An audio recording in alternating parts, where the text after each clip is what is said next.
Neymar আমার চোখে এমন খেলোয়াড় যে বড় পার্থক্য করে দেয়। তার সঙ্গে খেলেছি, অনেক কিছু শিখেছি।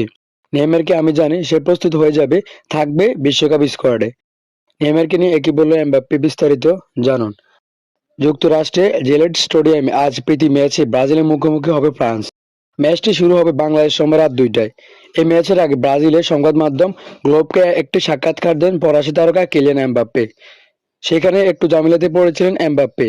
এমবাপ্পেকে প্রশ্ন করা হয় ২০২৬ বিশ্বকাপের প্রসঙ্গে। ক্রমাগত চোটের কারণে ২ বছরের বেশি সময় নেইমার ব্রাজিল জাতীয় দলের বাইরে। ফিটনেস সমস্যায় সান্তোসের হয়ে নিয়মিত ম্যাচ খেলতে না পারায় এবার আন্তর্জাতিক বিরতিতেও তাকে জাতীয় দলে ডাকেননি ব্রাজিল কোচ কার্লো আনচেলত্তি। এ প্রসঙ্গে এমবাপ্পে বলেন, আমি কিন্তু আশাবাদী, বিশ্বকাপ তারকাদের প্রতিযোগিতা। নেইমার আমার চোখে অন্যতম বড় তারকা। নেইমারকে ছাড়া বিশ্বকাপ আমি ভাবতে পারছি না। তবে শেষ পর্যন্ত আমি আমার সাবেক কোচ কার্লো আনচেলত্তির বিপক্ষে যেতে পারবো না। তার সিদ্ধান্তকে সম্মান করতে হবে। নেইমারকে নিয়ে আলাদা করে আসার কথাও জানিয়ে রাখলেন এমবাপ্পে। নেইমার আমার চোখে এমন খেলোয়াড় যে বড় পার্থক্য করে দেয়। তার সঙ্গে আমি খেলেছি, অনেক কিছু শিখেছি। নেইমারকে আমি জানি সে প্রস্তুত হয়ে যাবে, থাকবে বিশ্বকাপে। আমি তাকে জানি। এবং ব্রাজিলের বিপক্ষে ম্যাচ নিয়ে ফরাসি তারকা বলেন, জার্সিতে ৫ তারকা, ৫ বারের বিশ্ব চ্যাম্পিয়ন থাকা একটি দলের বিপক্ষে আপনি কখনোই ফেভারিট হতে পারবেন না।